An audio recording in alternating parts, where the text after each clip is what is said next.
to achieve the objectives of this meeting, even though we are running behind the schedule, but we will find ways of catching up with the time. So, honorable ministers in this room, principal secretaries, development partners, civil society representatives, all protocols observed. We are glad that you have made time to join the Women's Forum. The Women's Forum is specifically key to the entire second high-level meeting that is happening in Nairobi, mainly because the women's movement, the women's rights organization, the feminist groups have actually been organizing and ensuring that they're influencing this process right from Accra. And they have followed through the process. And why are women's rights organizations, feminist groups, organizing and really being part of this process? You know, this is because that we know that development cannot happen without ensuring that it is actually focusing on the rights and interests and needs and aspirations of all groups. And we know that development also, specifically the high-level meeting and specifically the Global Partnership for Effective Development and Cooperation is unique in a way that it recognizes all partnerships, and also it gives equal say and in terms of all the partners involved, in terms of different sectors, whether it is government, whether it is the private sector, the women's sector, the youth sector. And so this is really a unique space where we feel that all of us have a say in terms of defining how development looks like. And the women's, feminist and women's rights organizations have been saying that we do not want to just be instruments of development, but we want to be agents of development. I'm sure we all know the difference. The difference is that we want to make decisions on how development is defined. We want to define development. We want development to be just a means to improving our livelihoods and realizing our human rights as women in all our diversities. So the objectives of really the Women's Forum then today is to consolidate our positions, to ensure that we position our key messages that will be put into consideration and inform the outcome of HLM2 in Nairobi. And for us, what is really key is that development puts women and human rights at the center of its discussion. We know that there's a lot of focus on economic empowerment of women and youth, but we also know that actually economic empowerment cannot happen in isolation. We cannot, if we talk about empowerment of a woman, empowerment of a girl, if she's not also culturally, socially, politically empowered, it will be extremely difficult to actually economically empower her. So we know the interdependence of different aspects of development, but also the importance of putting human rights at the center of development, and that will be the effective development. And in fact, I think the principles of the Global Partnership for Effective Development and Cooperation really define the principles that touches on everything that we push for as the women's rights organization, that feminist groups, which is really around issues of accountability, issues of inclusivity, issues of focusing on results, and issues of democratic ownership. And so without taking so much of your time, for now we are going to do the session of setting the tone, and after that we will do session 1 and we'll break for lunch. When we come back from lunch, we'll have designed the remaining sessions, and we'll communicate that with you so that we are able to achieve our objectives, but also not stay here until midnight. So on this note, I would like to invite Honorable Zabib Hussein, who is the Principal Secretary, State Department of Gender Affairs, Government of Kenya, to come and set the tone for us. You have the floor.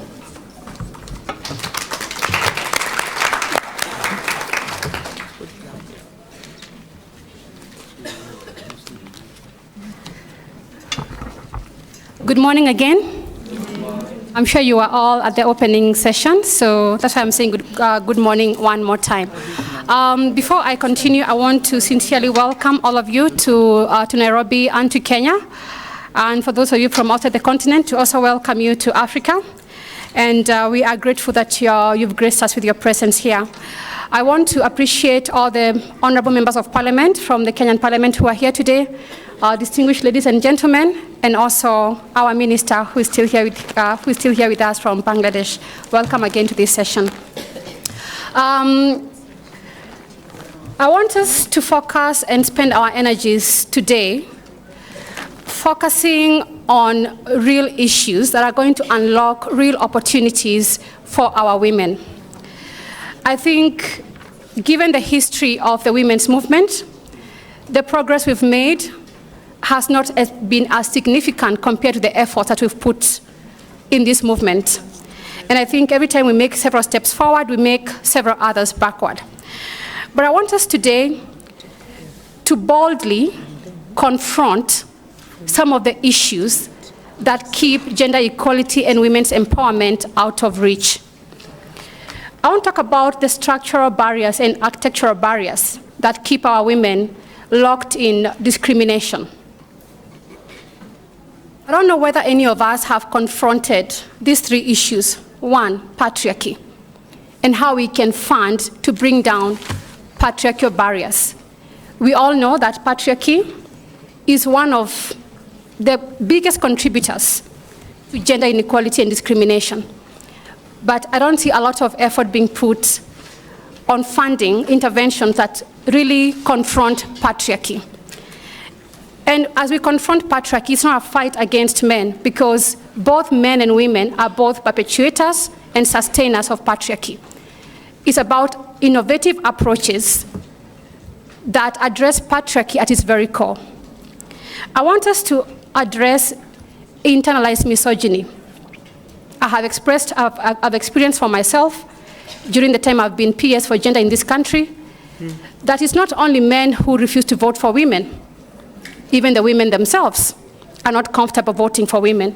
How do we confront this and address it? We keep saying we are the biggest in terms of population and numbers. So if we don't vote for women, how do we expect the other gender to vote for women? How do we confront this misogyny, both for both sexes? How do we confront cultural practices? In the face of cultural practices, even the very best of laws are neutered. How do we confront this, and how do we fund to ensure that we address cultural practices that keep women discriminated against? I would like us to think about these questions today, because they are at the very heart of sustained discrimination and gender inequalities for women. I would like us to think about unlocking real funding for transformative financing for our women. There's a lot of talk about transformative financing for women, but really some of these amazing programs do not reach the grassroots or the women they are intended to benefit. How do we unlock this pipeline? How do we remove all the barriers that stop our women from accessing real financing for business? And not only the women at the bottom of the pyramid. I also want to talk about the missing middle. There are very many women in the middle class who also do not have access to financing. How do we unlock financing for both women at the bottom of the pyramid, but also for the women who are in the missing middle? I want us to think about how do we unlock budgets and support and funding for the most critical areas for our women. Energy. How do we increase access to affordable energy so that we can free up the time for our women? How do we increase access to water so we free up time and resources for our women? And how do we increase the size of the pie that our women benefit from in agriculture, where they're the biggest players, yet they have the smallest return in terms of economic benefit? How do we unlock this critical area so that our women make real progress? And I also want to ask, how do we unlock representation of women at both economic, social, and the political spaces? Today, as you think about these questions I'm posing, I want us to think about how do we increase funding from activism to real action? How do we move funding from funding for activism to funding for real action that women can touch and feel on the ground? How do we ensure that funding is destined for real impact? I want to welcome all of you to have a very open, honest discussion that confronts this issue that I'm raising here today, and that conversations that try to unlock the areas where we will have the most leverage for our women. So I want to open this panel, and I hope that by the end of today, we will have at least some answers to the questions I've raised here this morning. Thank you and welcome.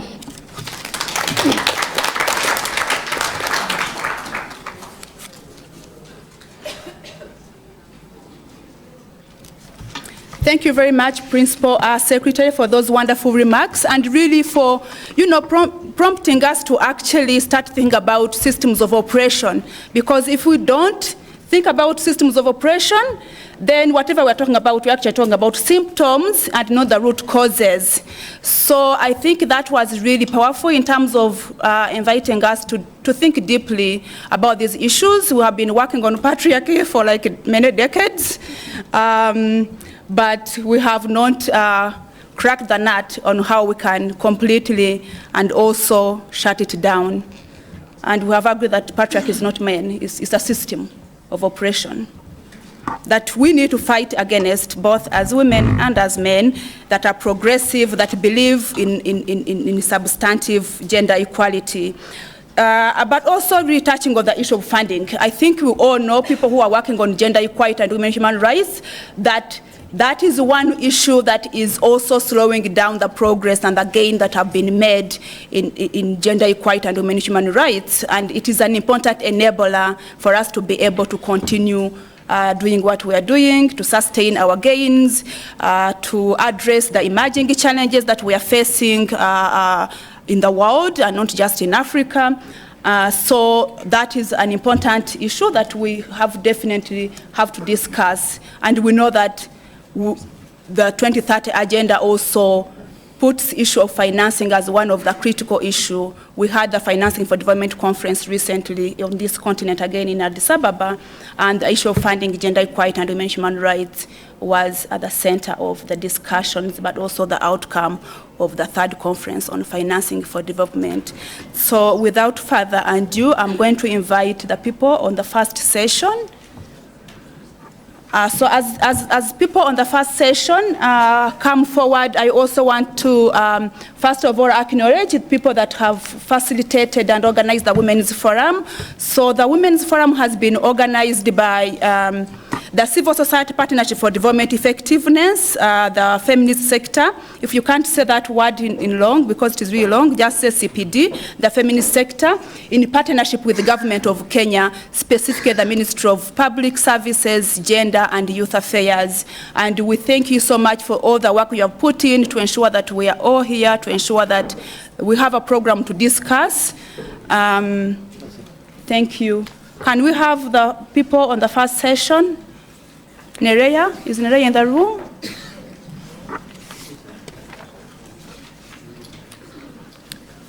Setting the tone, we also had Madame Theo, but she was not able to make it, just in case you are wondering. Nerea is in the room? Yes. Okay. We are trying to save every second and every minute.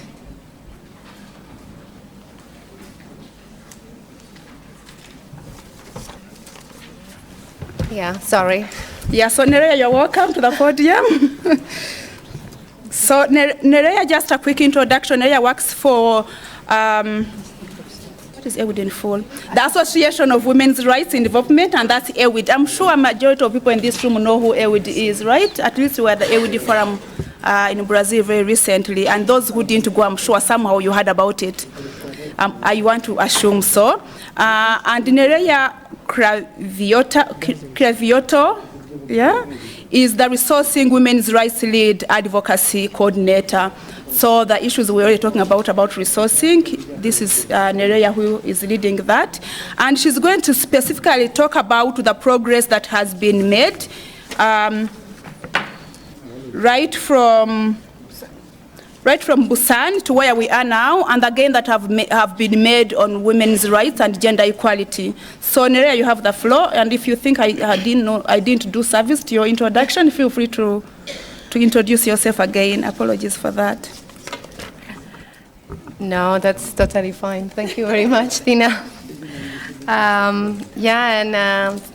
Thank you. I would like to start by saying thank you, everybody, for being here. It's such a pleasure to see this room completely, almost full. So thank you for being there. And it's also a pleasure for me to be presenting here. So the presentation that I'm going to do is basically to walk us through a little bit of what has been the engagement of the feminist and women's rights groups since Busan, and with walking through a little bit of the priorities and messages and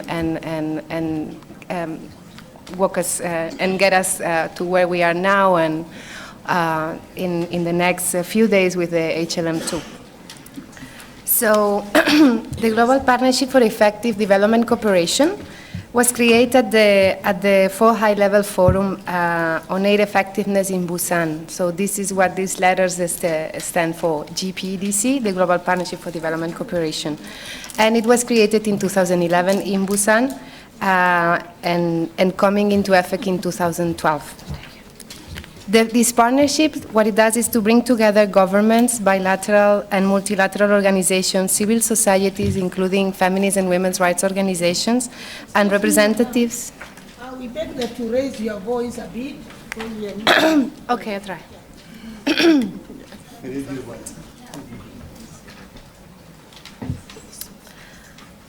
So it's composed, the global partnership, by governments, bilateral and multilateral organizations, civil society, including feminist and women's rights organizations, representatives from parliaments and the private sector, all committed to strengthening the effectiveness of development cooperation.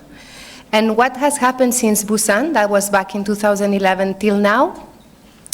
Women's rights organizations and gender equality advocates have long mobilized around the aid effectiveness agenda.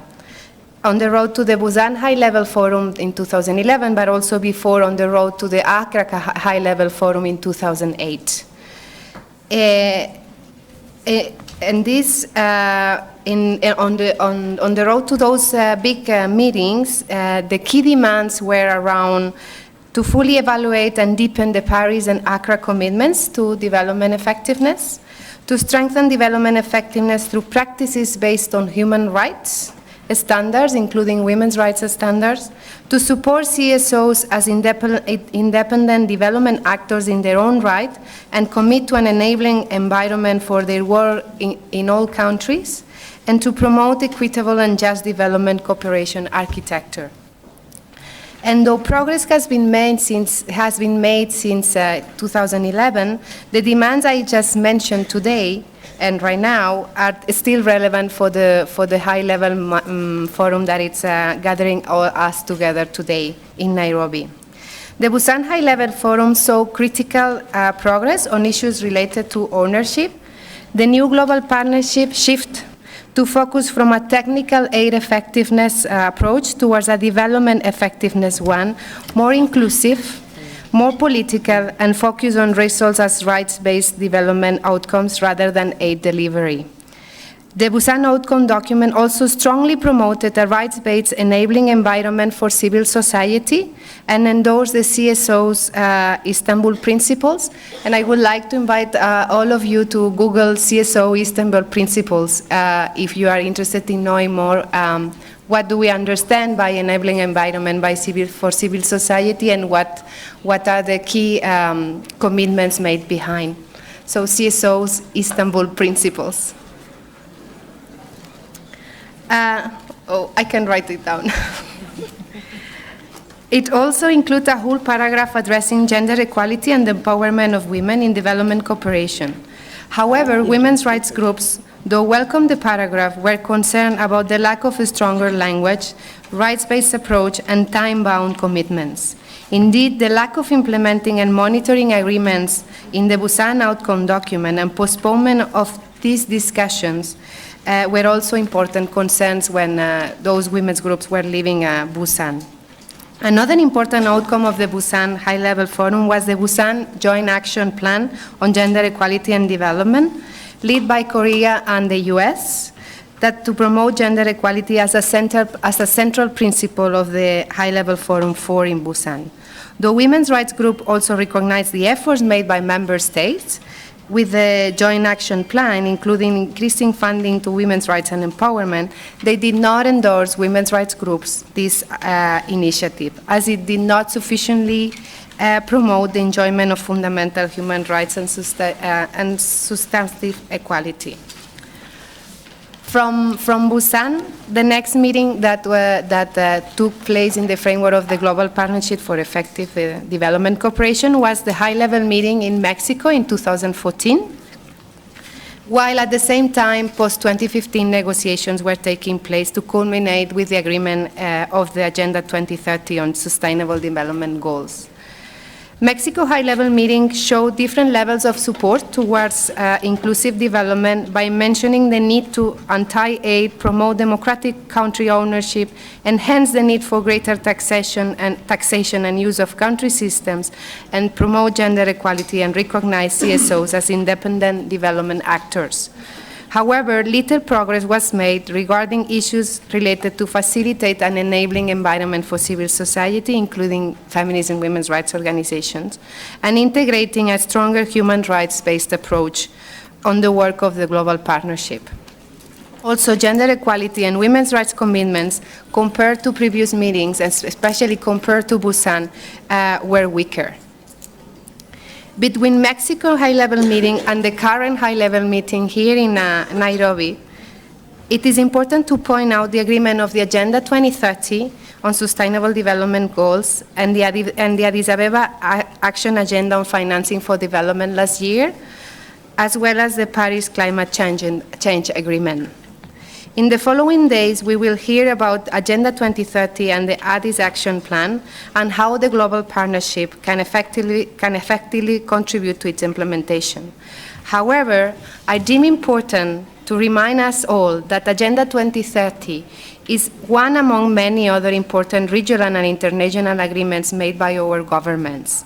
For us, feminist and women's rights advocates and organizations, although we can celebrate the standalone goal on gender equality and the empowerment of women and girls within the Agenda 2030, let me stress that targets are not sufficiently transformative. Furthermore, governments are not yet committing the necessary funding to make SDG 5 possible. Likewise, governments must not forget also about other commitments made in the 90s, like the Beijing Platform for Action and the Cairo Agenda on Sexual and Reproductive Health and Rights. And before finishing my intervention, I would like to stress again the demands that I mentioned before and add as we go into the next high-level meeting here in Nairobi. These are some key demands I would like to stress. Again, we must deepen the Paris, Accra, and Busan commitments and promote an equitable and just development cooperation architecture, strengthen development effectiveness through practices based on human rights standards, including women's rights standards, and bringing in those commitments that governments made in the 90s, again, the Beijing Platform for Action, Cairo, CEDAW, and others. Aim at transforming the dominant development discourse towards equality and inclusivity and sustainable and just paradigm that recognizes and values reproductive and care work and promotes just favorable and good conditions of work at the same time that ensures empowerment, autonomy, and emancipation for women and girls. Support CSOs as independent development actors in their own right, and commit to an enabling environment for their work in all countries. And here I just want to bring an indicator from the last report from Civicus. We are observing that in the last year, more than 60 countries were promoting laws that are becoming barriers for civil society, including women's rights organizations, to operate in their countries or to access funding to be functioning. So these are aspects that are not creating an enabling environment for women's human rights defenders to operate. And also, the last point, make the strengthening to women's rights organizing, including financial support, a core strategy to promote this transformative work on gender equality and women's rights on the ground. Thank you.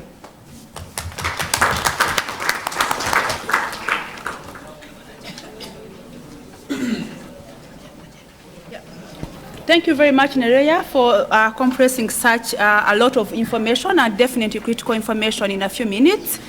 So for now, I will not repeat what she has said. I hope everyone was paying attention. I saw everyone was paying attention, which is great.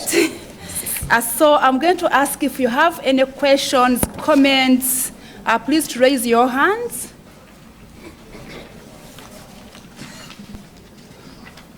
This side, any questions, comments? Okay, no, this side. We have 1, we have 2. This side, you have 3. Please note your numbers. We have 4. And this side? Okay, no questions. Okay, number 1, please go. Introduce yourself and make your comment or question. Merci, je m'appelle Madame Idou Léontine, je viens du Bénin et je travaille au renforcement des capacités des femmes à occuper les postes de prise de décision.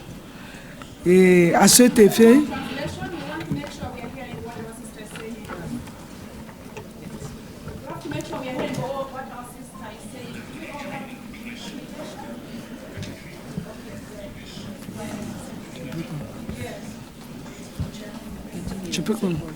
donc, à travers tout ce que la sœur vient de dire, nous vivons les mêmes problèmes partout.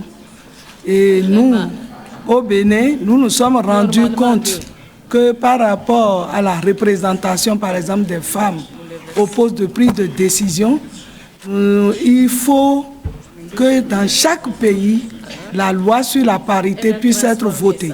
Parce que malgré les plaidoyers, tout ce que nous avons fait, tout est bloqué par les hommes. Cette loi chez nous, depuis 3 ans, est à l'Assemblée et les députés sont en train de reporter tout le temps lors de leur session. Et nous nous sommes dit, il faut des conditionnalités également en direction de nos chefs d'État afin que les résolutions qui sont prises, que ce soit à Boussane, que ce soit ici, pour qu'ils puissent l'appliquer. Parce qu'effectivement, quand nous regardons dans nos constitutions, tout est dit. La Constitution parle de l'égalité du genre, homme-femme. Mais dans la réalité, les textes qui sont pris, les lois prises ne sont pas appliquées. Le problème qui se pose à l'Afrique aujourd'hui, c'est le problème de l'application effective des textes. Qu'allons-nous faire pour pouvoir avoir l'application effective des textes pris par nos gouvernants, que ce soit à l'UA, que ce soit au niveau des pays, que ce soit au niveau régional? Voilà les problèmes auxquels nous sommes confrontés au Bénin. Merci.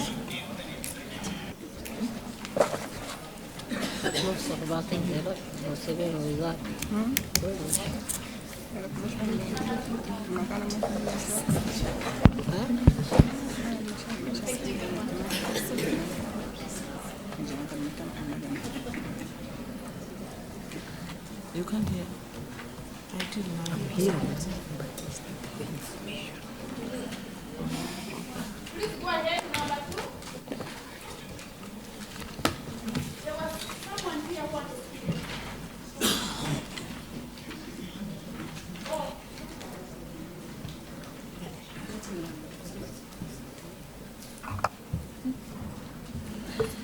Okay, can we come this side? We'll come back to you.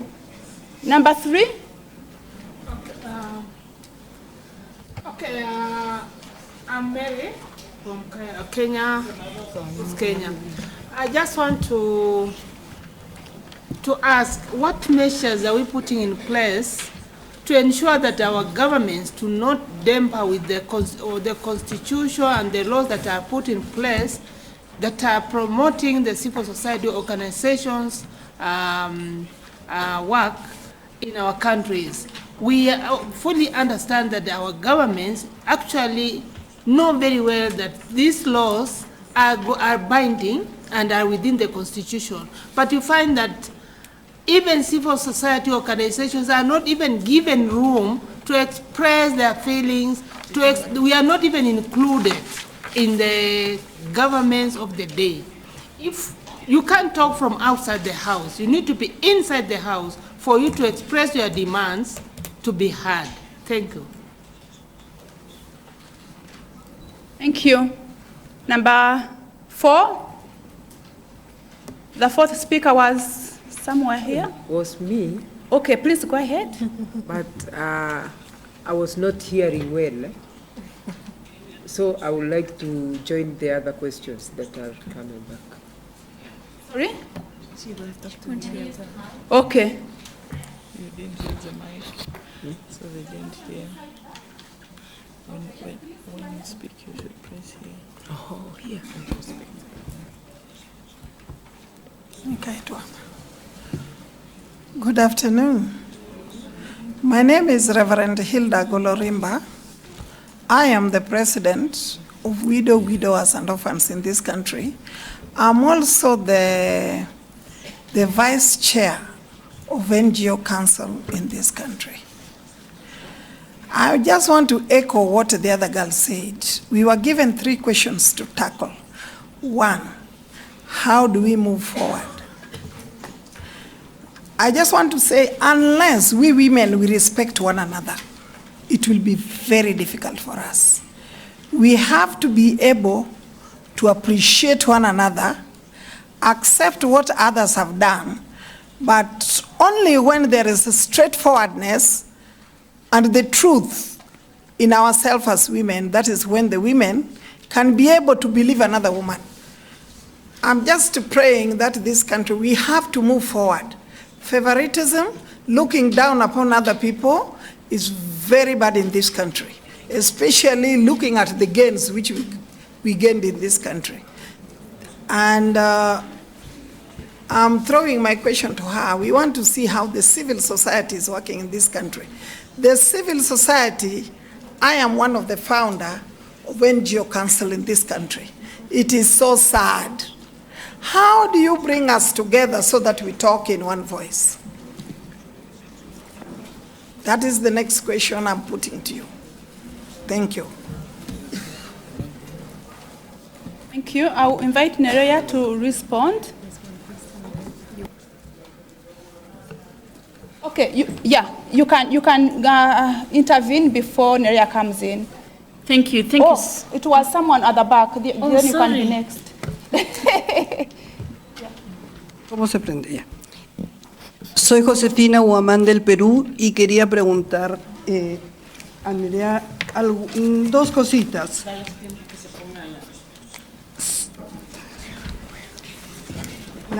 La primera es si es posible pensar que hay un avance, por lo menos declarativo y normativo, en relación a los derechos de las mujeres. Sin embargo, se constata que no se cumple, no basta. Mi pregunta es, si hay alguna diferencia por regiones en el mundo. ¿Qué pasa en Europa, en África, en América Latina? La segunda, vinculada a eso, es si las normas favorecen a todas las mujeres por igual o también hay diferencias entre las mujeres trabajadoras, mujeres adultas mayores, jóvenes, si hay una idea más precisa de la que se ha presentado en esta reunión. Y finalmente, si es que no hay otras condiciones como las condiciones económicas y culturales, que no son solo las normativas, que son barreras para la realización de los derechos de las mujeres.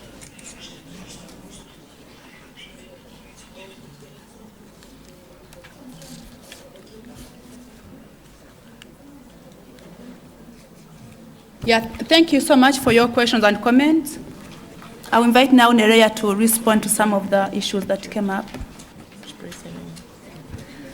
Yeah, on the issues on the lack of the fact that we have progress made at the legal level, but then we don't see implementation. So the gap between between the policy and practice. I mean, I think there is no one strategy, especially when there are no spaces. But I think, to me, as a feminist and women's rights coming from the feminist and women's rights organization space, I think our role reminding governments and the relevant actors about what they have committed to, and the fact that they are not implementing, it's critical. If there is no space, I think today the social networks provide us a virtual space to keep sending the messages, using media. There are allies in the media, so how can we also use the media, ally with them, so we can continue passing with messages and hoping that little by little the space is creating and there is an openness for the government. But it's clear, and it's not just in Benin or in Kenya. I think it also happens in Europe and in many regions of the world where the space for civil society to pass this message, to be involved in the policy making is shrinking compared to 2 years ago. Use also, I don't know, the UN spaces to remind them, our governments, about the commitments they have made at global level, at regional level, and keep bombing on those important issues. And maybe something I want to bring here again, feminist and women's rights organizations, we have played a critical role reminding governments about their commitments, but in order for us to continue being able to playing this role, funding and us reaching funding, it's very important. Without the funding, without resources, without a capacity to keep organizations working, we won't be able to continue playing this role that is critical to make progress. On the issue about having one voice, I don't know if we need one voice. The problems as we face as women and girls are so diverse that we don't need one voice. I think we have one frame. We have women's rights standards that keep us in one frame, that we don't need one voice because there are no one single issue problem. I think that's Audre Lorde.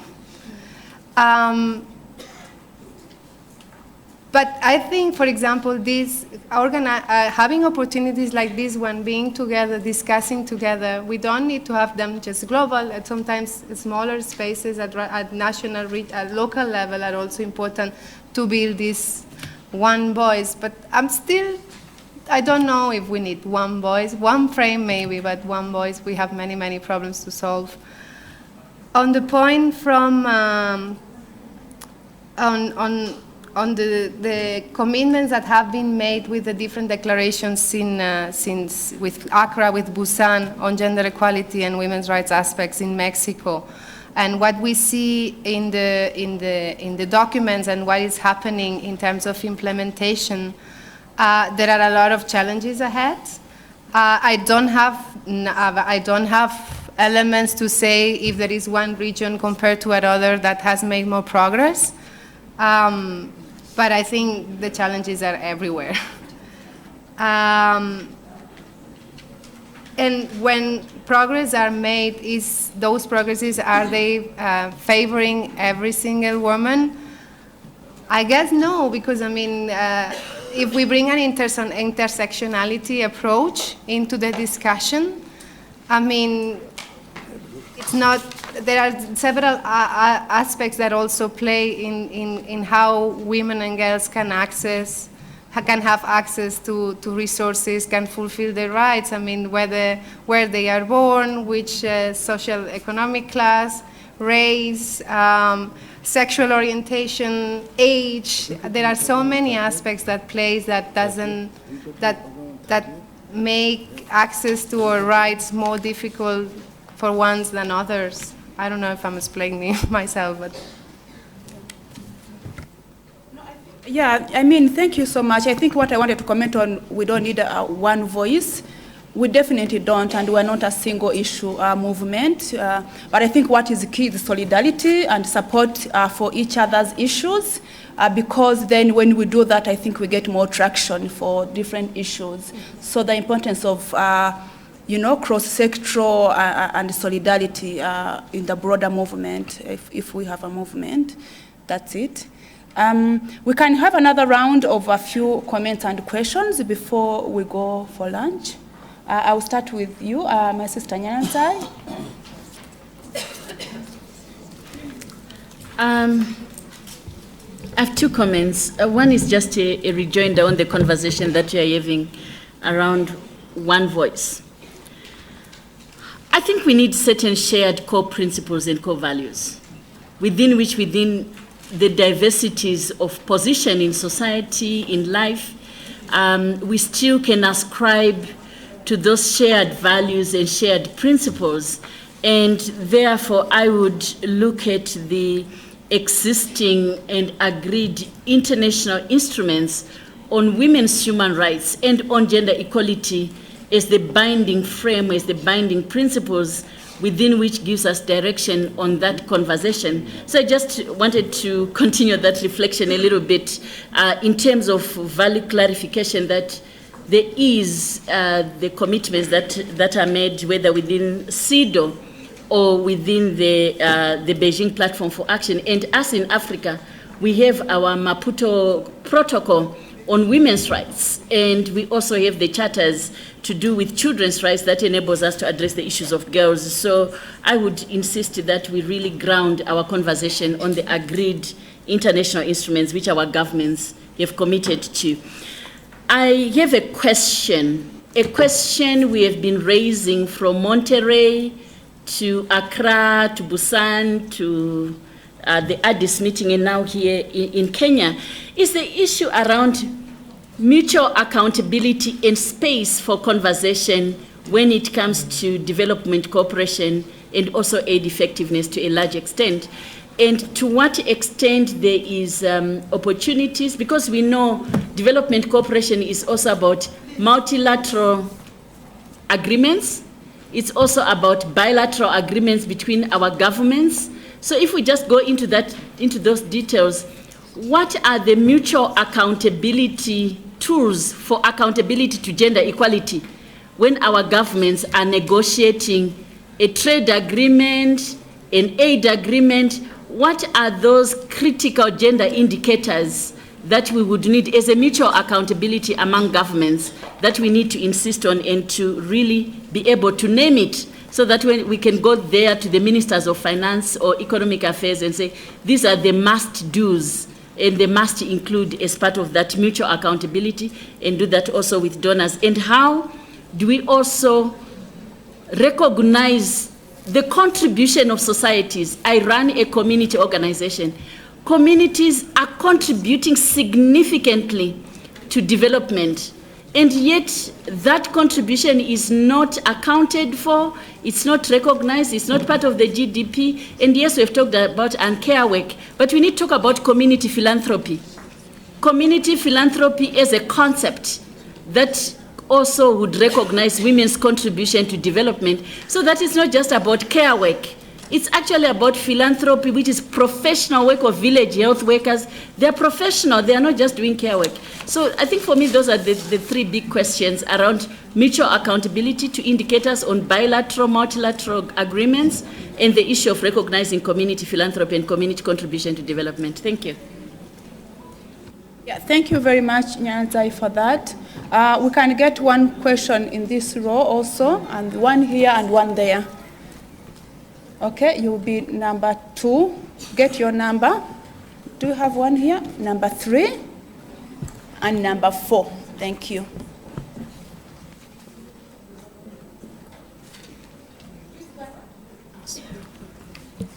Good afternoon, everyone. My name is Leonida Odongo. I work for Fahamu Africa.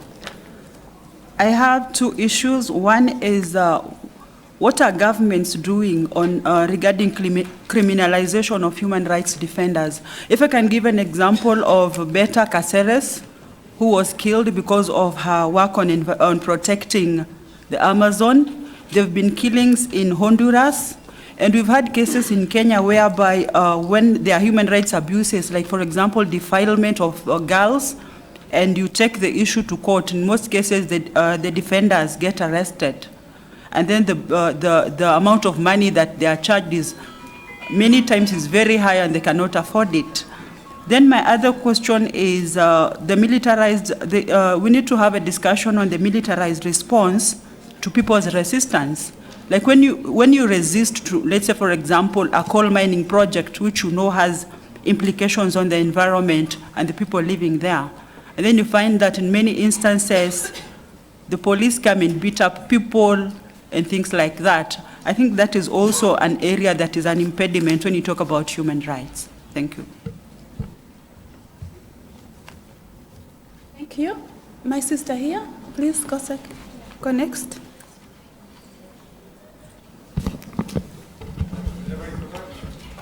Yeah, this is Farhana Akhtar. I'm from Bangladesh and I'm working with Voices for Interactive Choice and Empowerment. In short, it's Voice. So I would like to raise two issues over here, as I have checked in the statement, that why not we mention, why not we are addressing inclusive development rather than equality. We know that there's much difference between equality and inclusive. So it's the global platform, and if we make some consensus over here, then it will be easier for us to implement at the country level. And another important issue that we have addressed, technology, education of technology, easy access to ICT for the women. But there's lots of serious incidents happen of online harassment, especially against women. So we have to also consider these issues in this global platform and forum. Thank you so much. Thank you very much. Please go next. The final intervention from the last row. Yeah. My name is Melissa Wainaina from Kria, Kenya. So my question really is also doubling up as a challenge to my fellow women. There's been talk here about, are we actually a single voice, or how homogeneous can we be? And I think for me, the issue about coming together is actually grounding our ideologies on trying to achieve the thing we are calling gender equality. And I think that then would also mean that we need to also judge ourselves by those we live in the margins. And I am specifically also talking about this convening and how inclusive it is, for instance, for women with disabilities. And so I think there are some conversations we also need to be a little bit candid with ourselves on, how inclusive are we when we are talking about trying to have a collective voice. And the second thing is related to someone who has spoken earlier on the jeopardy that human rights defenders are having. And this brings me to the other issue.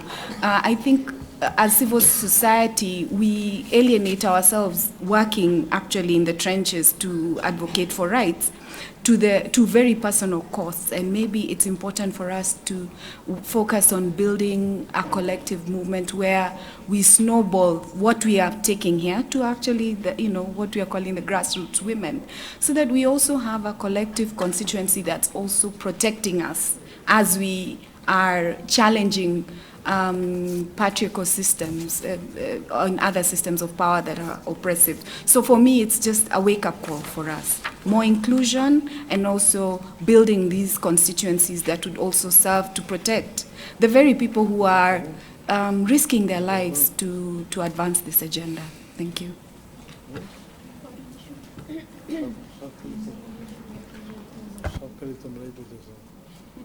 Well, I'm afraid I won't be able to respond to all the comments, questions that came out from the second round, but I hope we will have more space this afternoon because we will be breaking in groups where we can... all female boys you have heard. Sorry? All female boys you have heard. Let all single male should be heard. He wants a male to be represented in presenting. Yeah. All the questions are coming from females. He wants a gender balance. Where? In the panel? And he's there. He wants to make an He wants to intervention? make a comment. You want to make a comment? Yeah. Yeah. Okay, go ahead. Just keep it short. But go ahead. Go ahead, sir. Oh, yeah. Is it working? Thank you very much. We have to change our mindset. We are always speaking about women's side or children's side. Why can't we say is a human side? Human right is a human right. And let us not anymore distinguish men and women. We are all human beings. So we should have to address the problem of women who are deprived from the rights for many years, many centuries, together. We should have to work together, men and women. Women can't address this problem alone. Men can't address this problem alone. Men and women together, we should have to address the problem. This is my submission. Thank you very much. Let us think we are human beings, not only women, not only men. Yeah, We have to work together. So what we have to do, women are lagging behind. We have to impart proper education to the women. We have to make them self-reliant, giving them the opportunity to be earning members of the society.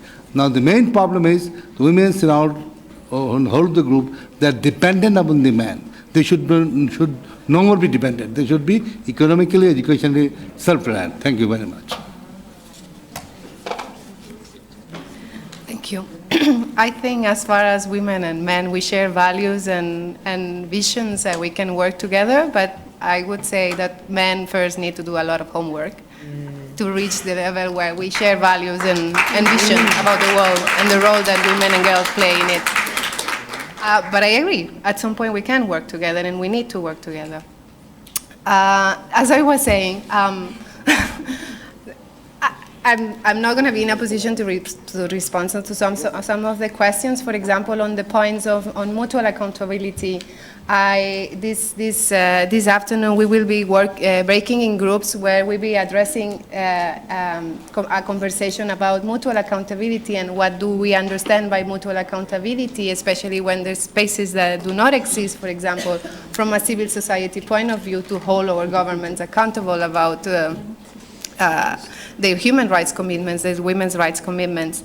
Same on the economics aspects. I'm not an economist myself, but I know that there are some mechanisms in place that are called safeguards that are supposed to be used on those trade agreements, but most of the time those safeguards are very, not being followed. But yeah, I'm not the right person to talk about this. On the issue of we need to talk about what's the situation of human rights defenders and women's rights defenders and women's human rights defenders and the militarized responses about resistance. I totally agree. We need to have these conversations. We need to visualize what's going on, what's happening on the ground. We need to visualize globally, regionally, nationally, those cases where human rights defenders, women's human rights defenders are being threatened, some of them even killed, and we need to make the case. So yeah, this conversation needs to happen. On the issue of inclusive and equality, I hope we can continue this conversation this afternoon. And same about technology and harassment of women and girls and human rights activists on the nets. I think there are women's rights organizations that are addressing specifically those issues. And yeah, basically my message as I close, it's I hope we can continue some of these conversations this afternoon as we break in groups. Yeah, thank you very much, Nerea, for those responses, and definitely thank you so much for people that made contribution to the discussions. Also, I think you will note that some are not really questions but comments, because we're all here because we're experts in our own fields, and so it is not always that you are just questioning, but you are also giving solutions to the issues that you are working on in different parts of the world. So we are now at 1. I understand that lunch is not ready. We are really working under precious time in terms of really being able to achieve our objectives in a few hours. So I want to ask for your guidance. Should we do the next session and then have a little bit late lunch? So we will try to see if we can end the session, the second session, by 1:30. Please do. Is that possible? Yes. Yes. Okay, thank you so much for being cooperative. Okay. If it is really burning, you can ask your question as people on the second session, on session 2, that is being moderated by Nyanzai, start to make their way at the front. My sister, please make your comment quick.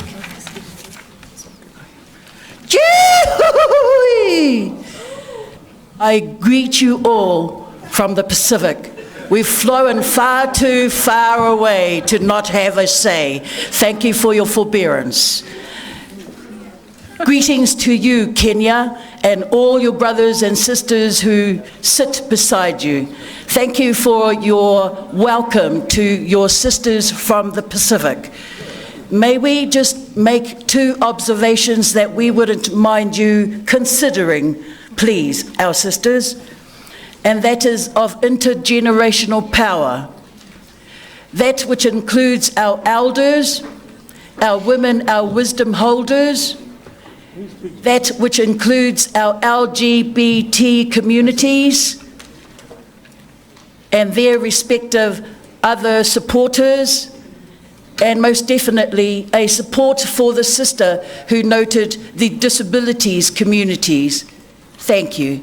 The other is that of reciprocal development, incorporated in some way with development effectiveness, that which is interdependent, which we purport to actually operate by at grassroots level, and the essential incorporation of spirituality. It would seem that we have incorporated and welcomed white man theory, if you like, and we have taken it upon us, but not apart for us. Our basic foundational principles and precepts that are based on our forms, our respective forms of spirituality, we would beg that that has consideration in this dialogue. Thank you for the 1 minute for Pacific. Thank you, everybody.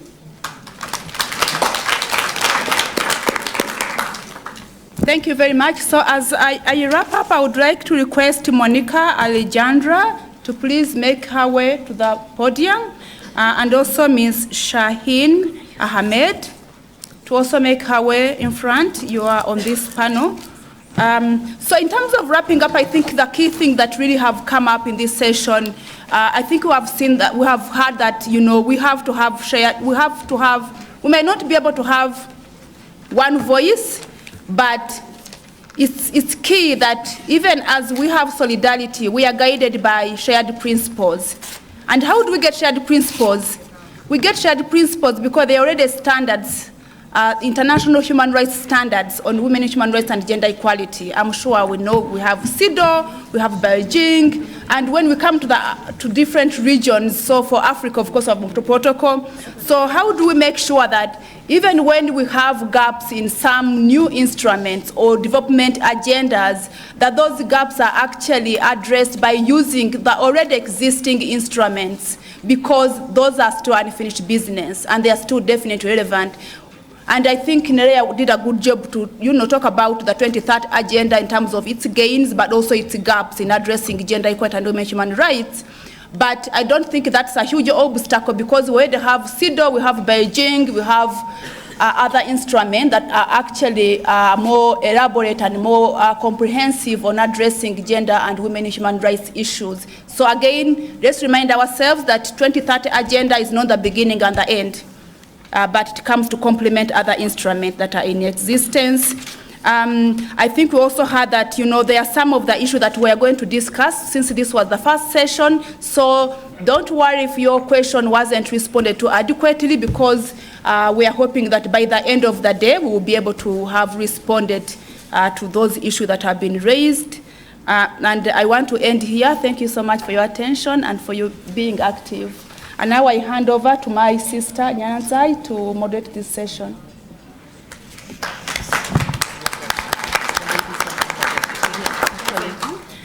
Our sister from Bangladesh, who was supposed to be on this panel,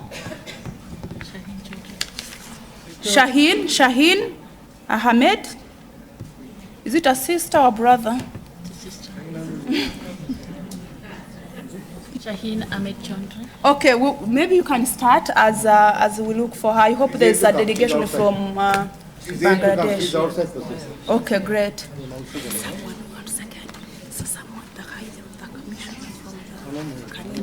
Wants to make the floor. You want me to ask her to come to the podium? Okay. Okay. And this is whatever. I'll take it from you, but this is full names. Okay. Thank you so much, and it's still good, I don't know, afternoon, good morning. Welcome to this, to session 2.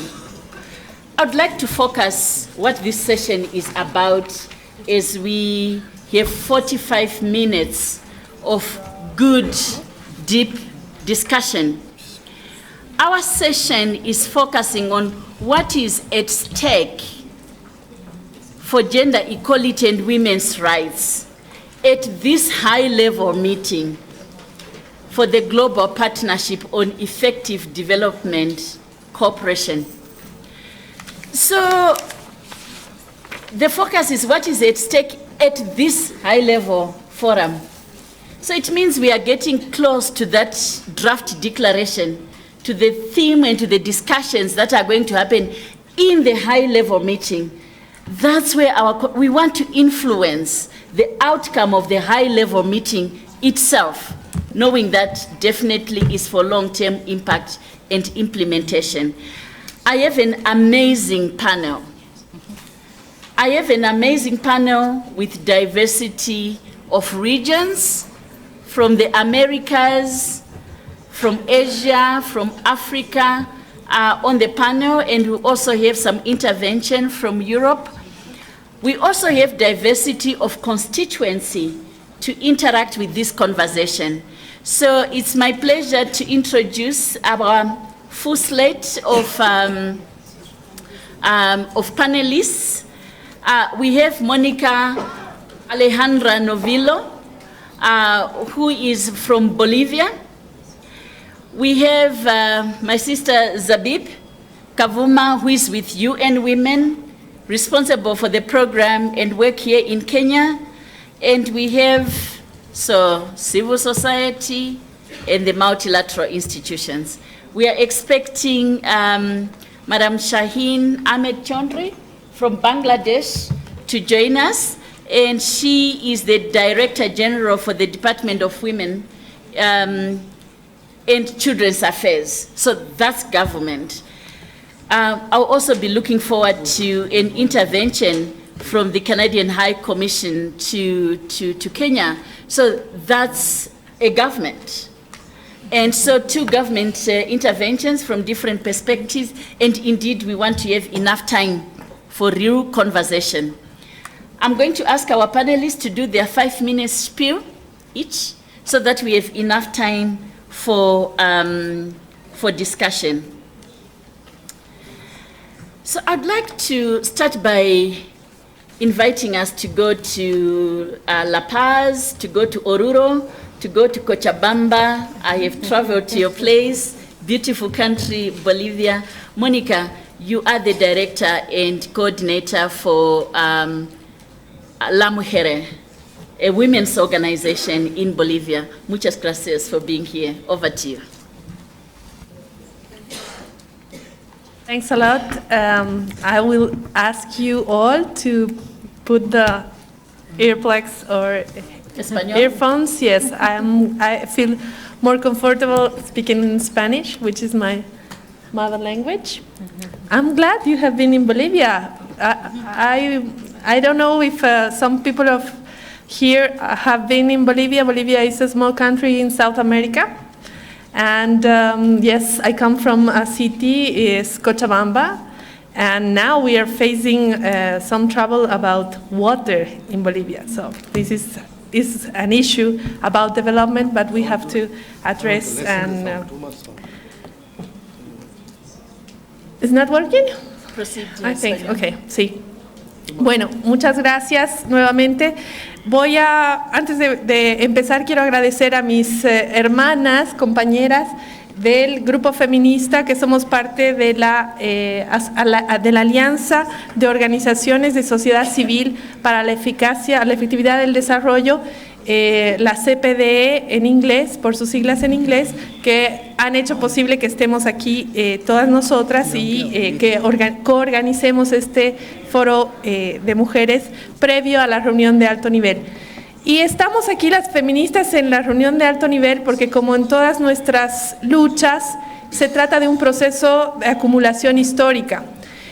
Como Nerea les comentó, las organizaciones feministas y de mujeres se involucraron desde muy temprano en el proceso y en la agenda de la efectividad de desarrollo. Entonces, hace 10 años, porque este momento, la celebración de la segunda reunión de alto nivel, nos encuentra en un momento particular, porque estamos celebrando 10 años, ya una década, desde la primera reunión en París, que empieza a marcar lo que es la eficacia en ese momento de la ayuda, que luego se va transformando a partir de varios eventos globales.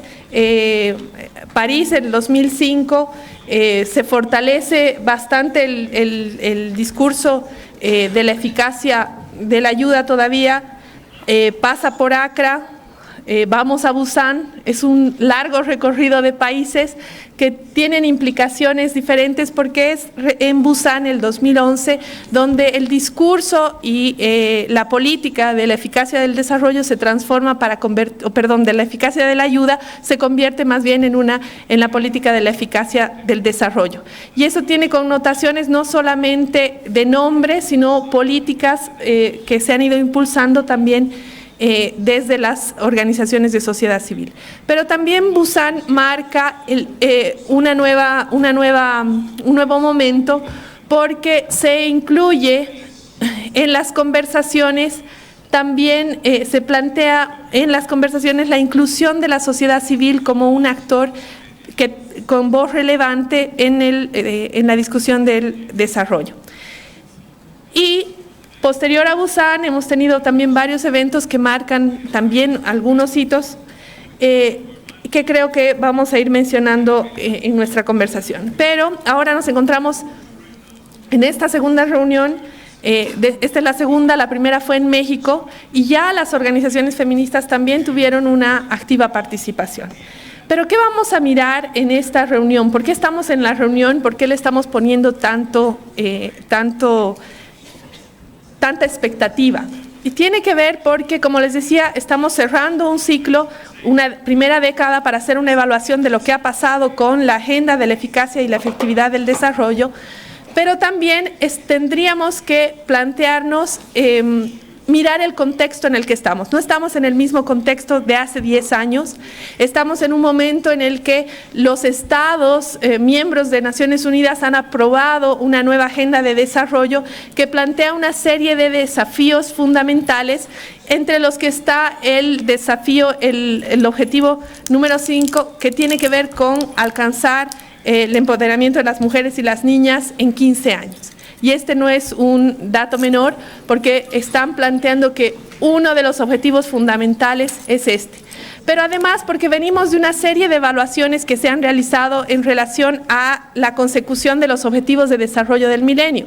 Solamente para recordar que el 2015 se cumplió el plazo con el que los estados debían haber alcanzado la eliminación de la pobreza en los primeros 15 años. Pero resulta que nuestros estados no lo lograron.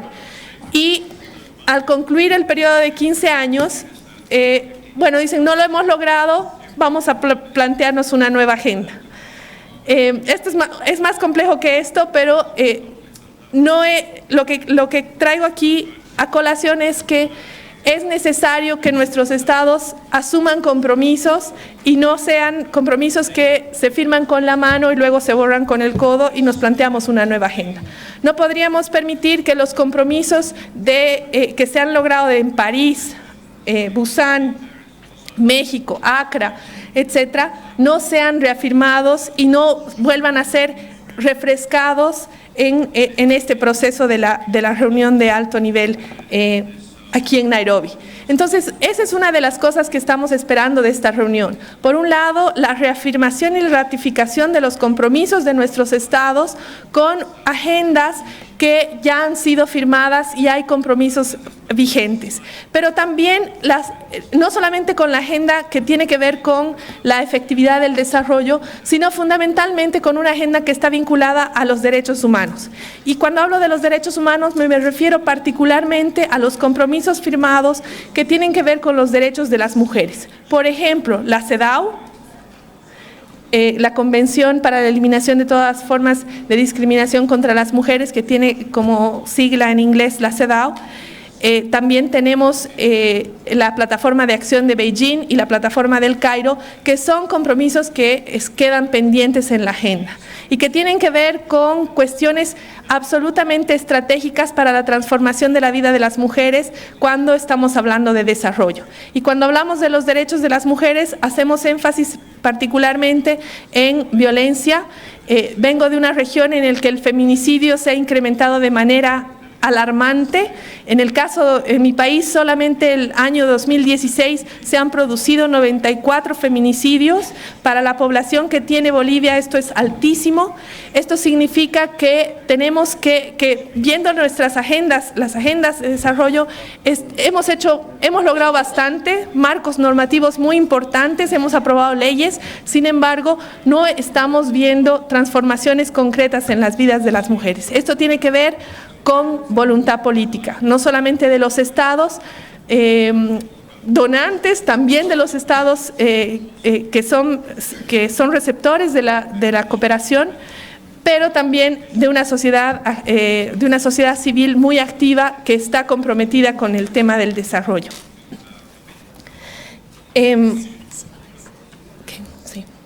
Entonces, creo que hay los compromisos de Busan y de los compromisos desde Busan en los que ya nos involucramos la sociedad civil con una voz propia, porque hay que recordar que la Alianza Global para la Efectividad del Desarrollo no es como cualquier otro espacio de incidencia política desde las organizaciones de sociedad civil. Normalmente en los espacios multilaterales, en Naciones Unidas, la sociedad civil estamos desde afuera tratando de lograr los compromisos con nuestros gobiernos.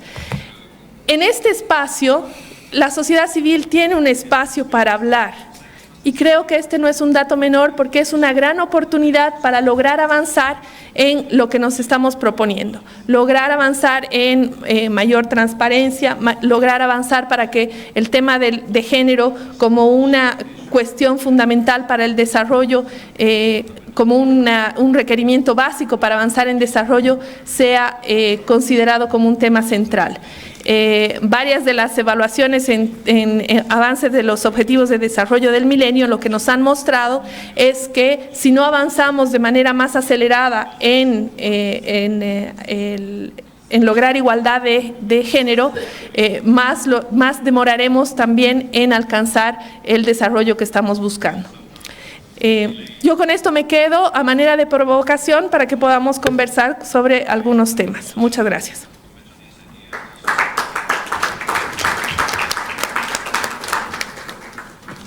Muchas gracias, Monica, for really that very passionate presentation. As we transition to the next speaker, you're saying we should not go back on the agreed commitments in relation to effective development cooperation.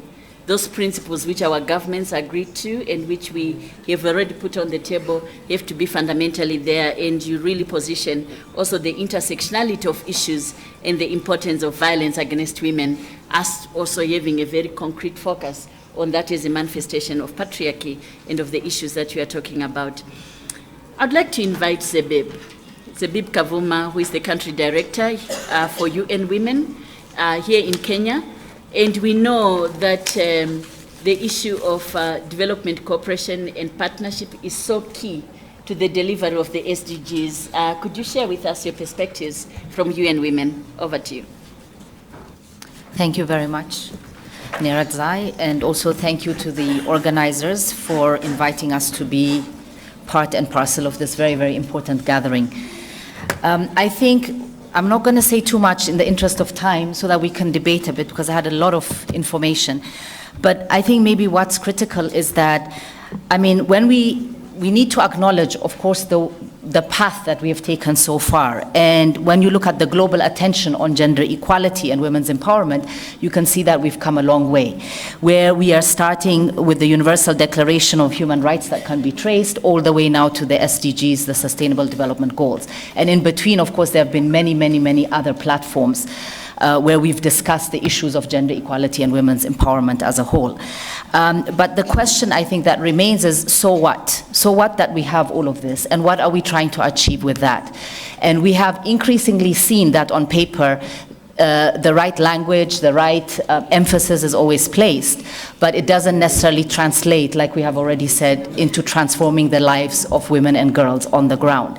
And why is this not happening? And I think we've already heard that there are a number of barriers that do exist vis-a-vis, such interventions to ensure that when push comes to shove, the women, the boys, the men and girls are actually being transformed and living a different type of life. I think in this quest for efficiency and effectiveness and the limited resources, even us as the UN system, we've been told numerously that we have to reform and we have to deliver as one and we have to work as one. But I think we have to really think deeper in terms of what does it mean when we have these kinds of callings that say be more effective, efficient when you are together, rather when you're working in silos.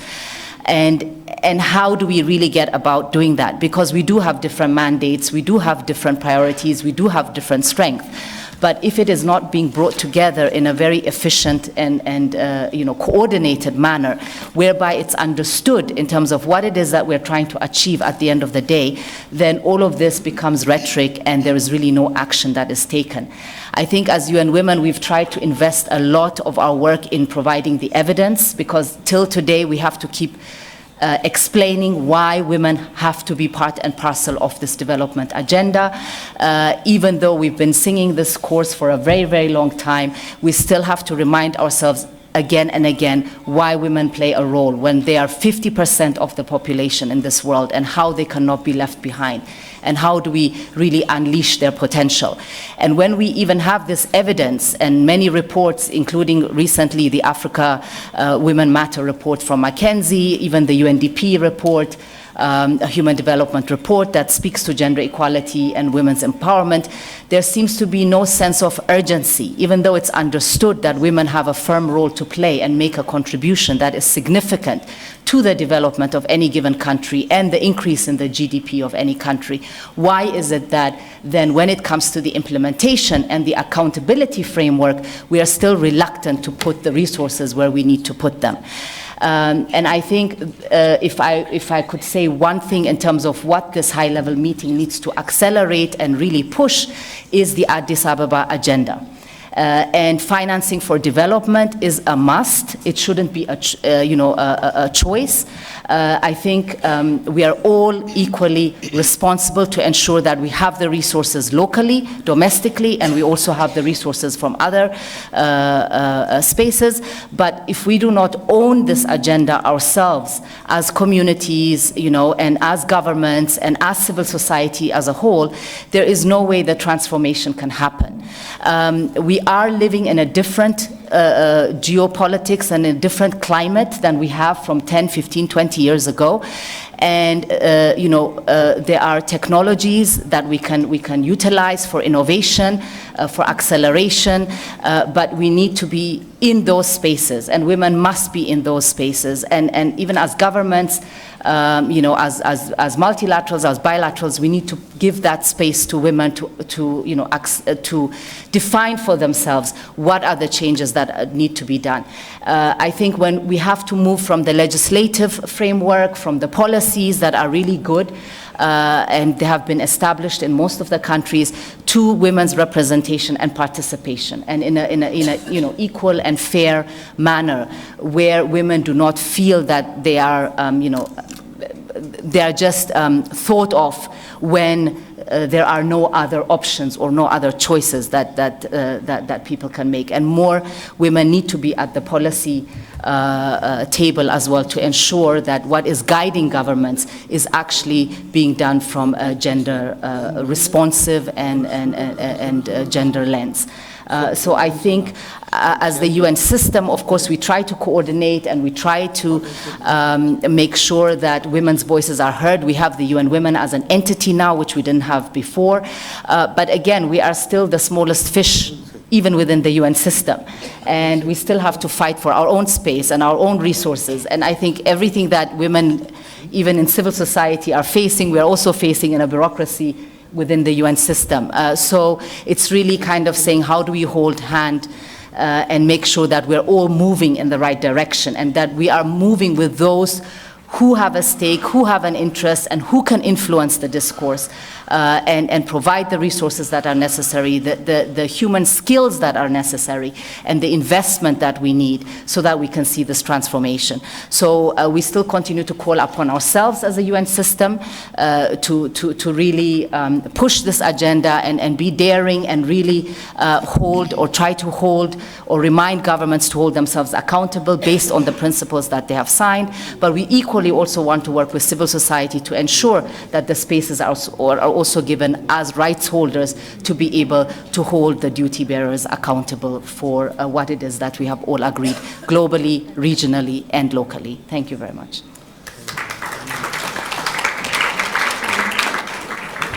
Thank you so much, Zabib. As you were sharing with us, I was thinking how we deal with this issue in the UN or in development with governments, that at times development is separate from security and is separate from humanitarian.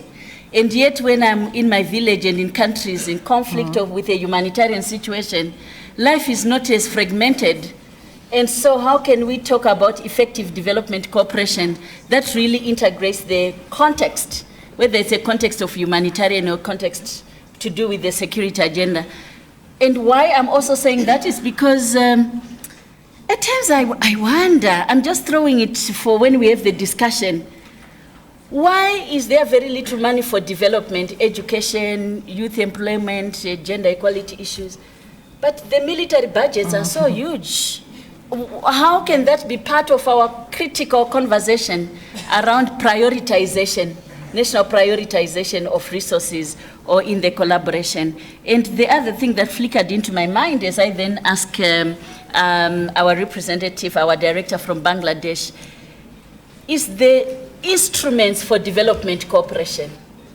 And one of the instruments of development cooperation are the financing to civil society tools for funding to civil society. Me, I'm running a group, an organization in the village in Zimbabwe. We are based in the village. We do national and regional work. But this whole idea of competitive bidding is reducing women's networks at national, local level to subcontractors. They can't compete because the skills needed for you to write that very complex proposal is really reducing most of the gender advocates in the development in the global south to subcontractors, because then we really have to rely on collaboration and partnership with other bigger stakeholders. How do we address the instruments of collaboration in a way that it empowers community and does not take away the power from gender advocates at community level so that they can self-represent and they can be on the table. These are just some reflections, as the UN is a platform where we can raise some of these issues very happily and confidently. It's now my pleasure to invite the next speaker, who is the Director for Women and Children's Affairs in Bangladesh. Yes, Madam Chondre. Light off. You have to off the light. Oh.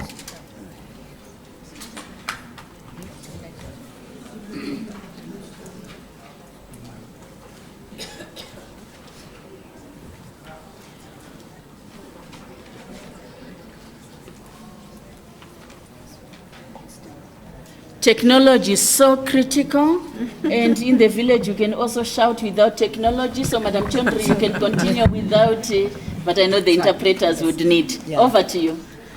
Thank you very much. Good afternoon, everybody. Dear moderator and fellow panelists, let me go to my discussion straight. I would like to say that this important issue should be discussed comprehensively. In fact, until now, the gender dimension of aid has not been much discussed. Despite the fact that there are some organizations that look with special attention at the gender issue, but their visibility is very low in the whole aid architecture.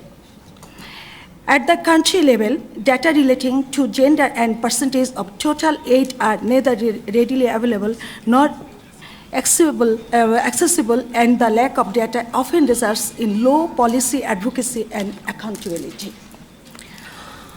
Over the past few decades, we have committed many ambitious goals and targets regarding gender equality and women's rights, but the real implementation of those targets is remarkably low. This is mainly because we did not work to the top. Not only national actors, but also the international actors equally failed to steer gender issues in development cooperation. We have to understand that helping women is not just helping a segment of global population, but in essence, it is like helping the whole people of the world, as women play multiple roles that somehow or other benefit or affect men as well. Now, time has come to critically analyze gender dimension in aid. Since GPEDC is the only dedicated platform for development effectiveness, it should be GPEDC's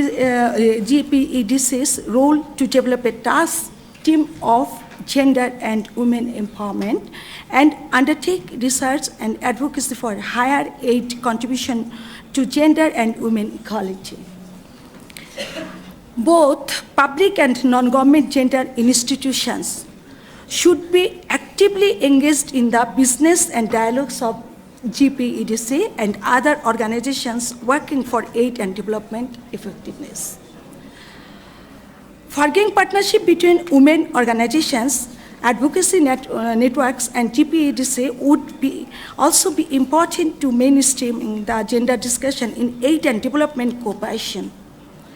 The partnership will trigger opportunities to learn from each other situation and context and strengthen voices for women, women's rights, and equally both at the national, regional, and global level.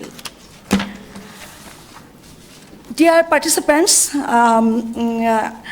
development planning has an important role to ensure gender equality, as it is the main means of translating global commitments and targets at the national level. Thus, it has to be ensured that development policies are taking cognizance of gender needs and priorities. Research, academia, and women rights organizations have to critically review different national policies and share publicly the gaps between commitments and real implementations. I would also say that we have to have strong strong collaboration and engagement with parliamentarians. Parliamentary debate and discussion may help improve women's condition and situation in a given country. Particularly, women parliamentarians could be champions of gender justice. From our own experience, we have seen that the Parliamentary Standing Committee on Women Affairs and different individual women parliamentarians made significant contribution to improving women's situation in Bangladesh. Since we are all committed to share aid data as part of aid transparency, we need to undertake an analysis and review at the country level to see if aid is helping create opportunities for the women in development. We have to review that to what extent aid contributes to creating decent and congenial environment for women in livelihood efforts. Despite legal reforms, and which has already been done in many countries, women face challenges still, women. This requires collective interventions and from different stakeholders to be addressed.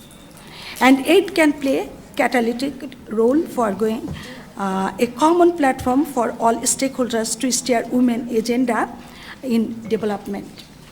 It's a good progress that the draft Nairobi outcome document has taken serious note of women issue, and GPED is a monitoring review commits to review Goal 5 of the SDGs.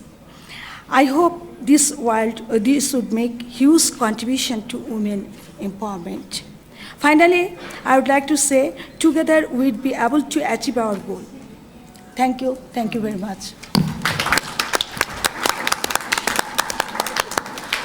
Thank you so much for that powerful presentation. I understand there is Jocelyn from OECD who is required to go to the help desk now. Jocelyn Foysia, if you can go to the help desk. As I was listening to Madam Chondri, I was wondering, we need to define what is effective development cooperation, what goes into that package in addition to aid. Because aid is only one instrument of development cooperation. Let's talk about sharing know-how, technology, technical assistance. We need to also maybe reflect on what can the Global South share with the Global North in terms of technical expertise, because the current tradition is North-South and not sufficiently also South-North in terms of expertise. And you raised also a fundamental question around data. At times I wonder, we always say data is insufficient, but what can we do with the data we have whilst we are filling in the data gaps? So yes, we have data gaps, but with what we know today, that 15 million girls are being married under the age of 15, what can we do with the data we have as part of the conversation of this high-level meeting, so that we are not waiting for the gender data in order to respond, but we are also responding with what we know. These are just some reflections from the presentation, and indeed the role of the moderator is to be provocative. We have 6-7 minutes for comments, for reflections. If you just raise your hands, then I can quickly recognize. So we'll start here and we'll go here, and you have to be on point because of the time that we have. Yes, I'll be coming to you. We'll start here and then we come to you. I would like to recognize, yes, I would like to invite the Canadian High Commissioner to Kenya, Madam Sarah Hadredeki. You have a difficult surname like mine, and we don't apologize for it, by the way. But thank you for coming to from a country with a feminist prime minister. Over to you. Well, thank you very much. You mentioned our feminist policy of our government. On behalf of Canada, simply to say gender equality, the empowerment of women and girls, and the realization of their human rights are core Canadian priorities. And the Government of Canada is committed to promoting women's rights globally. Let there be no doubt that Canada's commitment to promoting gender equality and the empowerment of women and girls is at the heart of our international assistance agenda. I can assure you that Canada is very keen to collaborate with civil society. For example, Canada's Minister of International Development recently convened an event on the margins of the United Nations General Assembly that brought together women's civil society and human rights organizations, girls activists groups, and men and boys to engage in a discussion around the important role that these actors play in advancing gender equality. We're encouraged by the findings of the Global Partnership's 2016 Progress Report, which point to positive trends in tracking and publishing gender-based budgets and on consulting with civil society, but recognize that more work needs to be done.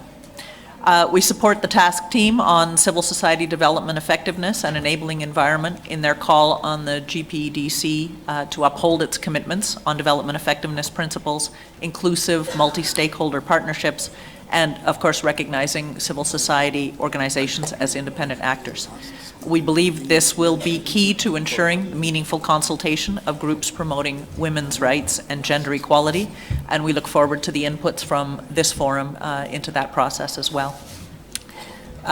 Canada will continue to work with a broad range of partners to ensure that the goals and targets on gender equality are effectively implemented, and ensuring gender equality, the empowerment of women and girls, and the realization of their human rights is crucial to the achievement of peace, prosperity, and sustainable development. On behalf of the Canadian delegation, thank you very much. Thank you. Thank you so much, Ambassador, for those words. Yes, please, and quickly to the point. We want to get as many comments as possible. If you can just go to the point. Thank you. My name is Honorable Zainab Chizuga. My question is directed to the UN Women. First, may I say we congratulate the UN Women because it has been working very hard in our country, working with our organization. I, being a parliamentarian, I am the Vice Chair Lady of KEWOPA, and we work together with UN Women in empowering youth and women. My question is that as much as we are talking about empowering youth and women in our country or in other parts of the world, but there's something which we are really missing on. There's this woman who's angry, there's this child who's angry. Do you think somebody will listen to any advocacy when somebody is hungry? What are we doing to make sure that we put bread on the table at the rural areas so that these women will be ready to listen to what we are telling them? Secondly, I have a question on the areas of the gender balance in our country. When we as parliamentarians came up with a bill on how we can get numbers, women elected in different areas within our country. All men ganged up to say that it is very expensive. Yet we didn't see the civil society coming up to stand with us when these men were adding up on the numbers of constituencies. Then what is this we are talking about, empowering the woman? Thank you very much. Thank you. Thank you so much. Two questions there. How can we have impact in communities, and also looking at the issue of hunger? We understand that effective development cooperation is about the SDGs, which includes the issue of poverty. Yes, I hear you on this corner. There was a hand up here first, which I had promised to take, and I'll come to this corner with your indulgence. There was a hand here. If you can quickly give your comment. Yes, please. If you can quickly and to the point. Merci. Moi, je pense que pour y arriver, avoir des ressources et aller vers l'efficacité, l'égalité et l'équité du genre, je crois que dans nos pays, il doit y avoir une prise de conscience totale à l'égard même de nous, mêmes femmes. Parce que c'est ça le problème qui se posait ce matin par rapport à nos sœurs du Kenya. Parce qu'au moment où vous défendez quelque chose, vous pouvez avoir un autre groupe à côté qui dit le contraire de ce que vous faites. Et pour avoir des financements, moi je pense que la lutte contre la corruption dans notre pays doit être une priorité. Et la redevabilité, c'est-à-dire la reddition des comptes, doit devenir une priorité vis-à-vis de nos pays. C'est ce que moi je pense. Thank you so much. I'll get the one question at the back.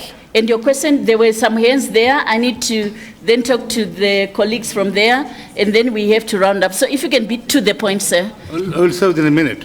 I am just intervening just to bring gender equality because this house is dominated by the ladies. One minute. But I hear you. Excuse me. I'm not intervening. I'm just saying you have 30 seconds. We have so many people who want to ask. I'm just going continue. I'm just going to complete with 20 minutes. Yes, continue. 20 minutes? Oh, sorry. 20 seconds. Continue into the Madam, point, sir. what we have to do, I said earlier also, we have to work together, both domestically and globally. What is that? The developed countries should share their technical know-how and technologies with the developing countries. Thank you. So that we can work together. One. Two, gender equality is not a charity of anybody, of the man folk. It's a human right. We must all work together to achieve that, the men and women together. Thank you. Thank you so much. Thank you so much. There was a quick hand at the back behind you, and to the point. Just go straight to, I have to go this side. Yes, please. Thank you. Yes, as has been stated, I think we have understood that gender mainstreaming in development initiatives needs to be done, but it's not well understood how. And so we end up seeing a lot of token ways of just counting how many women benefited from a project, rather than did this project actually transform power relations, did it transform women's lives? Thank you. Thank you. Beyond naming to solutions, I have ignored this side. And I have to really offer space to this side. Yes. Thank you. I appreciate that you look at this side, please. Thank you. I want to say thank you to the three presenters. I think they're wonderful. I didn't get the name of the woman. I think it's from Ethiopia. I totally agree with you. There are things that I don't agree with the panel at all, because I think we need to question what development for who.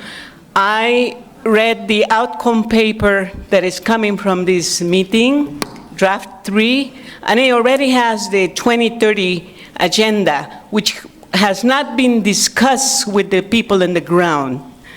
And so my question is development for who? Because the model that has been introduced in our throats by the private partnerships is the model of extractive industries that is displacing women, displacing entire communities.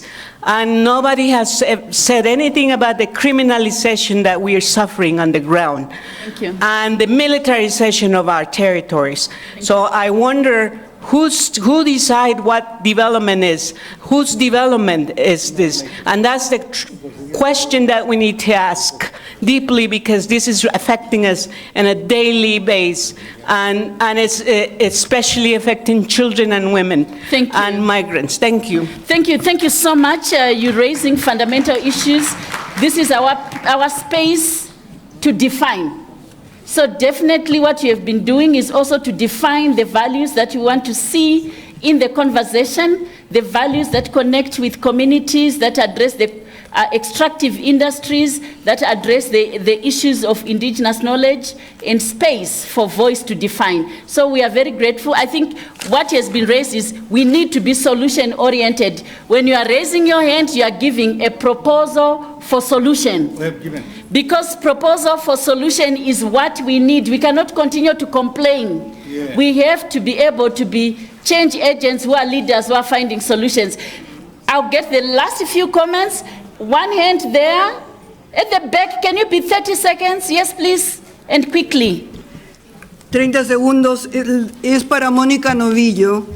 Es claro que hay un avance, pero que no hay aplicación, que no tenemos recursos, que la participación política es limitada, que hay que desarrollar. What is your recommendation? What is your recommendation? Mi recomendación es que tenemos que ser más precisos en el análisis.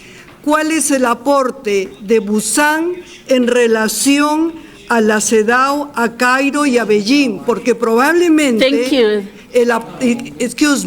porque probablemente Busan está muy atrás que lo que ya las mujeres habíamos conseguido. Entonces, ¿cómo hacemos para articular esas agendas en una perspectiva de desarrollo y qué tipo de desarrollo, como se ha mencionado? Thank you. Thank you so much. Yes, there are so many things we are unhappy about, but we have to be finding the solutions and to be recommending solutions. There was a hand up here at the front. Thank you, Madam Chair. Just want to thank you for giving me the opportunity to talk. I'm a permanent secretary in the Ministry of Finance, and this is my first time to attend a forum like this one. What I wanted to request was, during this session or any future similar fora, do you at any point in time discuss best practice from various countries? Because I happen to be sitting more often than not around men, and they're asking me, like when I came on this special assignment, they say, we want your contribution for the budget. So if we can make specific proposals and if we can pick best practice from other countries, I think it will help us a lot. I thank you. Thank you so much, and it's good to have the permanent secretary from the Ministry for Economic Affairs and Finance and from my country.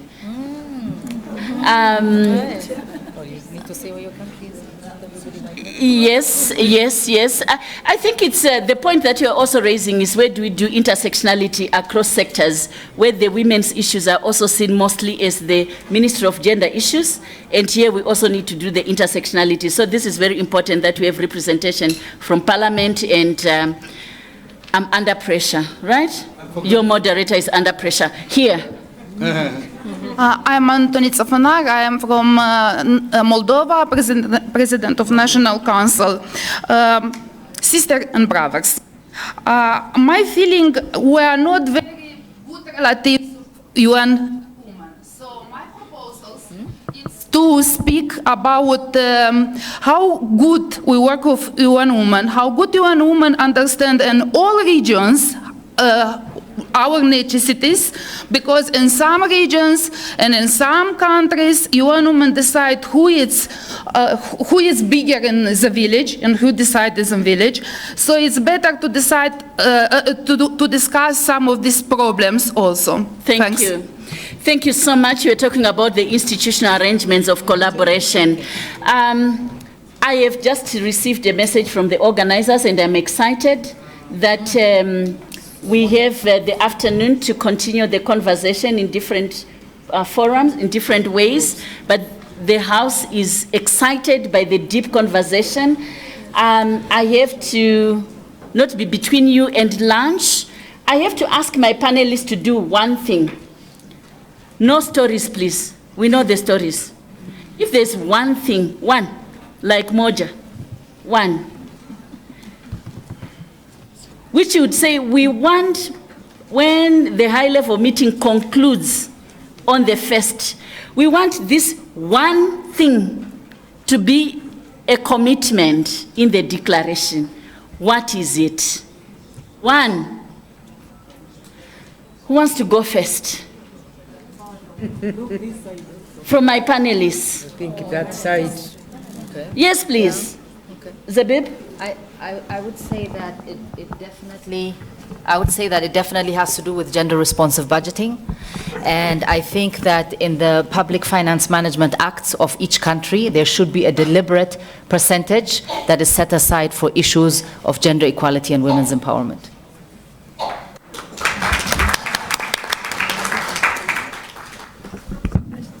With your indulgence, I would expand that to beyond budgeting, to actually gender responsive within the fiscal space, so that we go beyond budget. You know, at times we budget and the money does not even get spent. So just expanding the notion. Thanks so much, Zabib. One. Yes. I would like to say that from my side, that good practices for gender equality. So we want this global partnership to have a good practice. And we would like to recognize... Comprehensively. Okay. Continue. You complete your thought. Yeah. I like to say that gender equality in global partnership, and also the good practices in how to develop the gender equality. In different forums, we are talking about this and talking. But result-based, I would like to see result-based gender equality perspectives. So thank you very much. Results-based gender equality practices within the partnership itself. You're one thing. Monique, tell us. Sí, yo creo que lo que esperaríamos ver es voluntad política traducida en acciones concretas de los diferentes actores de desarrollo. Estamos hablando de los gobiernos, hablando de las organizaciones de sociedad civil, porque son los gobiernos quienes van a mostrar esa voluntad política en términos ya sea de recursos, de políticas o de la implementación de cuestiones concretas que tienen que ver con el tema de derechos de las mujeres. Porque lo que hemos visto, y ya lo han dicho en varias oportunidades, ustedes mismas lo han comentado aquí, es que se usa mucho el tema de género como un compromiso, pero se ve muy poco en acciones concretas. Se habla de presupuestos y los presupuestos se planifican pero no se implementan, los proyectos no se desarrollan, la cooperación ha disminuido el apoyo a las organizaciones de sociedad civil, que son quienes ponen una agenda política a los gobiernos para que podamos avanzar más aceleradamente en temas de igualdad de género. Thank you so much, Monica. Accountability through resourcing and including resourcing to women's organizations and community groups. Very practical, results-based intervention. I'm just so grateful that we've had an amazing conversation, which will continue after lunch. We've had perspectives from governments, from civil society, from parliamentarians across various regions. We've questioned our values. We've provided concrete solutions and proposals. We've had commitments from governments. Very exciting to hear the perspective from Canada on its own commitments, and from Bangladesh and from Zimbabwe, and to hear from the parliamentarians from... Note, 1 second, say you have given me your card, and we want to recognize you so much for your contribution from Bangladesh as well, and we had a member of parliament from Kenya. So very extraordinary conversations, and also from the young women that are here. My name is Nyaradzai Gumbonjanda. I am Zimbabwean. I run Rosaria Memorial Trust, which I set up in honor of my late mother. It's based in the village, and it's not a community-based organization. It's a global organization. Being in the village does not mean that you are local. There is no global without local. Yes. The local is global, and the global is local. So I'm running an international global organization based in my village, and I'm also the African Union Ambassador on Ending Child Marriage. Again, thank you so much. I want to thank the organizers for inviting me to moderate this session. I want to send us off to lunch. Let's enjoy the Kenyan cuisines and food that is in front of us. Let's come back on time. Again, thank you, and thank you to my panelists. Very good. I'll invite every one of you to wear this button and to read the key ask of the feminist constituency of the CPDE. Please do read this. My colleagues are going to distribute this, so please take one. So thank you so much. I think we have earned the lunch, so we are now going to go to lunch, and the gentleman here from the Gender Directorate from Government of Kenya is going to announce where lunch is served. But I would like to request you if we can use 40 minutes maximum for lunch and make our way back to this room so we can continue with the rest of the program. Please come and announce the lunch. Hello, good afternoon. There is what we call the court, COMESA court within the KICC. That's where we can have refreshments and lunch. So we use 40 minutes to refresh ourselves and there is a place where you can get some lunch at the food court within the COMESA grounds, KICC.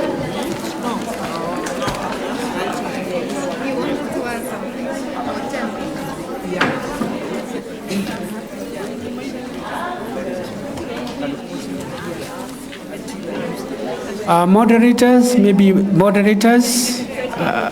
our moderators and panelists, maybe we can have a minute just a minute as we proceed for us. Just remain on for a minute.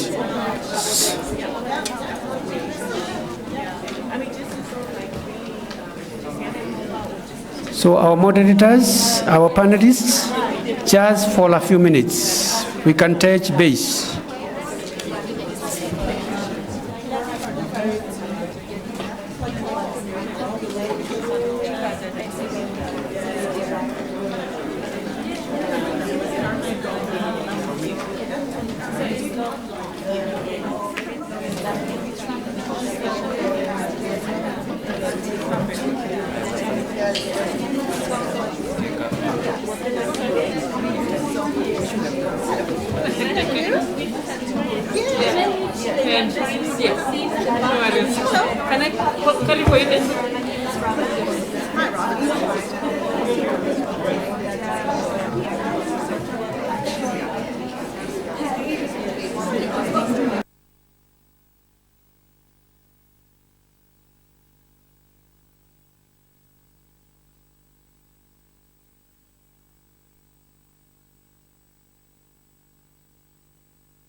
Get in touch with me if you have any questions.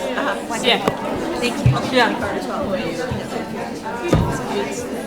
That's what I was saying about the schedule, because we were trying to gather everyone before the actual plenary starts.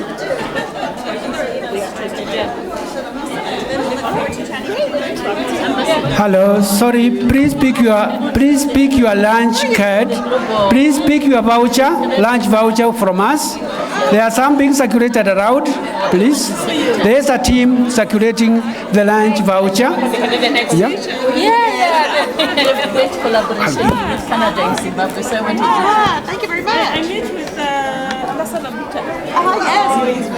Yes. Yeah.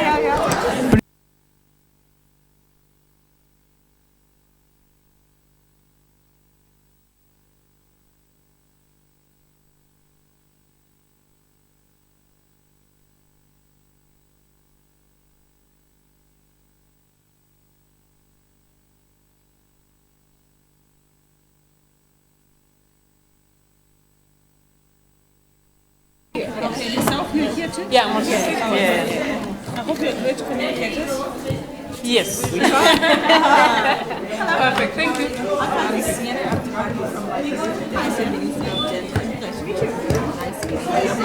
It's just in our part of the feminist government as well. Yes. So had a terrific time. Please pick your lunch voucher. Kindly pick your lunch voucher. Ambassador from Abidjan. Good to meet you. Kindly collect your lunch voucher.